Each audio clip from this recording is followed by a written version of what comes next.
Hello प्यारे बच्चों, मैं शुभम भास्कर एक बार फिर स्वागत करता हूं आपका अपने इस प्यारे से यूट्यूब चैनल कॉन्सेप्ट की खोज में।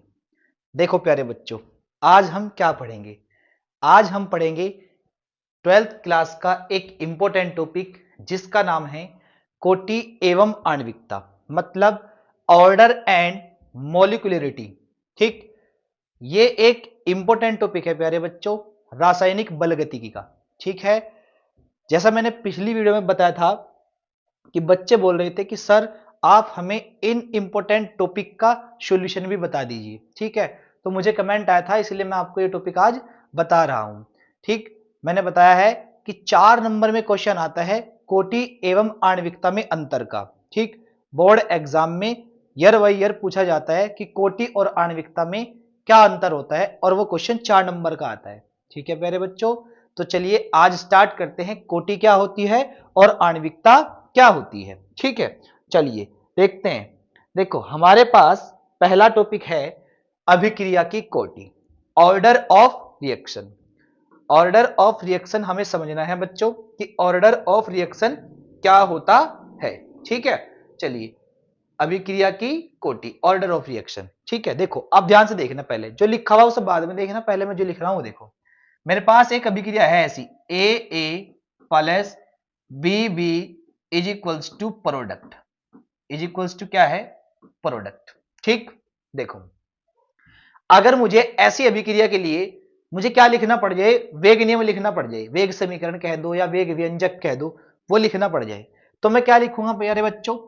बच्चों मैं लिखूंगा minus DC upon D T is equals to K A की पावर एक्स और बी की पावर वाई। क्या लिखूंगा मैं? ए की पावर एक्स और बी की पावर वाई, ये मैं लिखूंगा वेग व्यंजक। ठीक है प्यारे बच्चों, ठीक है। अब देखो इसमें जो अभिकारक है, अभिकारक ए और ये अभिकारक बी, ठीक, अभिकारक जो है ए और बी, इनकी घात भी है, एक्स है और वाई है। मतलब अगर मैं इनकी घातों को जोड़ दूं, मतलब एक्स को जोड़ दूं और वाई को जोड़ दूं, यही तो है ना घात, एक्स घात है और वाई घात है। अगर इन घातों को मैं जोड़ दूं तो क्या आ जाएगा बच्चों? कोटि आ जाएगा। क्या आ जाएगा? कोटि आ जाएगा। ठीक, मतलब कोटि क्या हुई कि किसी अभिक्रिया के वेग व्यंजक में अभिकारकों की सांद्रता का जो घात है, सांद्रता की जो घात है, उनका जो योग है उसे क्या कहते हैं? कोटि कहते हैं। उसे क्या कहते हैं? कोटि कहते हैं। मतलब किसी अभिक्रिया के वेग व्यंजक में अभिकारकों की सांद्रता की घातों के योग को अभिक्रिया की कोटि कहते हैं। क्या कहते हैं? अभिक्रिया की कोटि कहते हैं। देखो ऐसे ही मैंने यहां लिखा है कि ये एक मेरे पास रिएक्शन प्रोडक्ट बना, अभिक्रिया का वेग लिखा minus DC upon D T is equal to R कह दो चाहे साहब, डीएक्स अपॉन डी टी कह देते हैं, ए की पावर एक्स और बी की पावर वाई। तो एक्स प्लस वाई को जोड़ा तो क्या आया? कोटि आया। क्या आया प्यारे बच्चों? कोटि आया। ठीक, और डेफिनेशन मैंने लिखी, अतः किसी अभिक्रिया के वेग समीकरण में अभिकारकों की सांद्रता की घातों का योग उस अभिक्रिया की कोटि कहलाता है। उस अभिक्रिया क्या कहलाता है? कोटि कहलाता है। ठीक है प्यारे बच्चों, तो इसे क्या कहते हैं? कोटि कहते हैं। मतलब किसी वेग व्यंजक में अभिकारकों की सांद्रता की घातों के योग को अभिक्रिया की कोटि कहते हैं, अभिक्रिया की कोटि कहते हैं। ठीक है, चलिए ये थी हमारी कोटि। अगली बात देखते हैं, अगली बात क्या है। देखो किसी संतुलित, क्या है हमारे पास? अभिक्रिया की आणविकता। क्या है प्यारे बच्चों? अभिक्रिया की आणविकता। ठीक, देखो मैं बताता हूं क्या होती है। किसी संतुलित सरल या प्रारंभिक अभिक्रिया में जितने अभिकारक अणु भाग लेते हैं उसे अभिक्रिया की आणविकता या आणविकता कहते हैं। ठीक, देखो किसी सरल या संतुलित रासायनिक अभिक्रिया में प्रारंभिक अवस्था में भाग लेने वाले अणुओं की संख्या को आणविकता कहते हैं। क्या कहते हैं प्यारे बच्चों? आणविकता कहते हैं। मान लीजिए कैसा, देखो जैसे मेरे पास लिया A2 plus B2 is equals to कितना? 2AB। क्या है? 2AB। देखो ये एक समीकरण है, यह एक अभिक्रिया है। क्या यह संतुलित है? हाँ, क्योंकि इधर 2A है, इधर भी 2 है, इधर 2B है, इधर भी 2B है। ठीक, और ये एक सरल संतुलित, सरल का मतलब ये सिंगल स्टेप, एक स्टेप में पूरी होगी, तो इसलिए सरल प्रारंभिक है। और संतुलित का मतलब जितने अणु इधर हैं उतने ही अणु उधर हैं। ए के 2 इधर हैं, 2 इधर, बी के 2 इधर, 2 इधर, आ रही बात समझ में? ठीक है, तो अगर इसमें 2 तो ए भाग ले रहे, 2 ले रहे बी, तो इसकी आणविकता 4 हो जाएगी। जैसे यहां देखो NH4NO2, NH4NO2 जब टूटता है तो क्या बनता है N2 प्लस H2O। इसमें NH4 के कितने अणु हैं? एक अणु है ना, तो जब एक अणु है तो इसलिए इसकी आणविकता 1 हो जाएगी। आणविकता कितनी हो जाएगी इसकी? 1 हो जाएगी। यहां देखो, यहां 2HI टूट रहा है किसमें? H2 में और I2 में। जब 2HI H2 और I2 में टूट रहा तो कितने HI टूट रहे? 2 HI टूट रहे ना, तो 2 HI ने भाग लिया तो इसलिए आणविकता 2 होगी। इसलिए आणविकता 2 होगी। मतलब यहां NH4NO2 1 था तो आणविकता 1, यहां HI 2 थे तो आणविकता 2। मतलब जितने भी अभिक्रिया में अभिकारक अणु भाग लेंगे उनकी संख्या को आणविकता कहेंगे। उनकी संख्या को क्या कहेंगे? आणविकता कहेंगे। ठीक है प्यारे बच्चों? ठीक है, चलिए अगला टॉपिक देखते हैं क्या है। ये टॉपिक मोस्ट इंपोर्टेंट टॉपिक है, ये मोस्ट इंपोर्टेंट टॉपिक है प्यारे बच्चों। ये आपको बहुत ध्यान से पढ़कर जाना है। ठीक है, देखो क्या है टॉपिक? कोटि और आणविकता में अंतर, डिफरेंस बिटवीन ऑर्डर एंड मॉलिक्यूलिटी।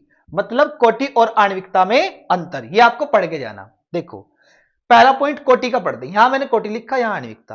कोटि का पहला पॉइंट पढ़ते हैं, देखो ध्यान से देखना। इसे प्रयोगों द्वारा ज्ञात करते हैं। मतलब कोटि जो है, कोटि को किसके द्वारा ज्ञात करते हैं? प्रयोगों द्वारा। ठीक, देखो मैंने अभी यहां एक वेग नियम लिखा था। कैसे? मैं लिखा था minus dc upon dt is equals to K A की पावर x और b की पावर y।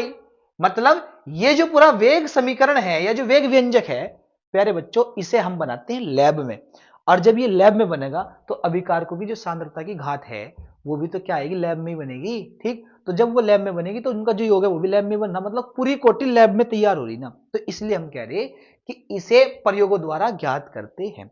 कोटि एक प्रैक्टिकली वैल्यू होती है। ठीक है, अगला देखो, यहां देखो ये जो आणविकता है इसे क्रियाविधि द्वारा ज्ञात करें। मतलब कोटि को तो प्रयोग द्वारा ज्ञात करते हैं, जबकि आणविकता को क्रियाविधि द्वारा ज्ञात करते हैं। मतलब उसकी समीकरण हमें लिखनी पड़ती है, जब उसे लिखेंगे समीकरण को तब हमें क्या पता चलेगा? उसकी आणविकता पता लगेगी।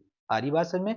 उसे किससे ज्ञात करते हैं? उसे करते हैं क्रियाविधि से ज्ञात। किसे? आणविकता को। ठीक है, ठीक है। उसके बाद जो कोटि है हमारी, कोटि यह एक प्रायोगिक मान है। कोटि एक प्रायोगिक मान है, मतलब कोटि एक प्रैक्टिकली वैल्यू है। आ रही बात में? ये क्या है? एक प्रैक्टिकली वैल्यू। ठीक, उसे क्या कहते हैं? हम प्रायोगिक मान कहते हैं। जबकि यह एक सैद्धांतिक मान है, मतलब ये एक लिखा हुआ मान है, ये एक सैद्धांतिक मान है। आ रही बात समझ में? ठीक है। उसके बाद तीसरे नंबर, कोटि जीरो पूर्णांक गुणात्मक मिश्रित हो सकती है। मतलब कोटि जीरो भी हो सकती है, कोटि भिन्नात्मक भी हो सकती है, कोटि ऋणात्मक भी हो सकती है। जबकि कोटि जीरो, आणविकता जीरो नहीं हो सकती, आणविकता भिन्नात्मक नहीं हो सकती, आणविकता ऋणात्मक नहीं हो सकती। भाई आप ये थोड़ी कह दोगे कि जीरो अणुओं ने भाग लिया ये बना, 1/2 अणुओं ने भाग लिया तो ये बना, या माइनस के 4 अणुओं ने भाग लिया तो ये बना। ऐसा नहीं कह सकते आप। इसका मतलब कोटि तो जीरो हो सकती है, आणविकता जीरो नहीं हो सकती। कोटि तो भिन्नात्मक हो सकती है, आणविकता भिन्नात्मक नहीं हो सकती।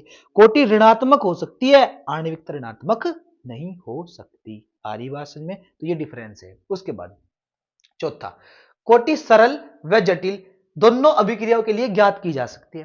देखो कोटि, कोटि सरल अभिक्रिया की भी ज्ञात कर सकते हैं, कोटि जटिल अभिक्रिया की भी ज्ञात कर सकते हैं। जबकि आणविकता केवल सरल अभिक्रिया की ज्ञात कर सकें, जटिल की नहीं कर सकते। ठीक, आणविकता केवल सरल अभिक्रिया की तो ज्ञात कर सकते हैं, जबकि जटिल की नहीं कर सकते। ठीक है प्यारे बच्चों, तो ये था हमारा कोटि और आणविकता में अंतर। ठीक है प्यारे बच्चों, ठीक है। बस इसी प्रकार आप मेरे साथ बने रहिए, जुड़े रहिए और अपनी अच्छी सी प्रिपरेशन करते रहिए। ठीक है प्यारे बच्चों, फिर मिलेंगे नेक्स्ट लेक्चर में नेक्स्ट इंपॉर्टेंट टॉपिक के साथ। तब तक के लिए thank you for watching this video.